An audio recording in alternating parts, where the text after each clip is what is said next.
Social media ban sa mga kabataan sa France? Oui, yan po ay French for yes. Yan ang boto ng 116 na mambabata sa National Assembly o mababang kapulungan ng France sa naturang panukala. 23 ang tutol. Sa ilalim ng panukalang batas, ipagbabawal ang paggamit ng social media sa mga wala pang edad 15. Sunod itong pagbobotohan sa French Senate bago ibalik sa National Assembly para formal na aprubahan. Nais nga ni French President Emmanuel Macron na ipatupad ito bago magsimula ang klase sa Setyembre. Anya dahil sa exposure ng mga kabataan sa social media, kaya lumala ang kanilang problema sa online bullying at mental health.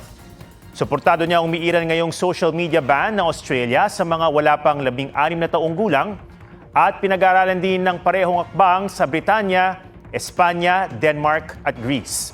Ayon naman sa isang French far-left party, publicity stunt lang ang panukala.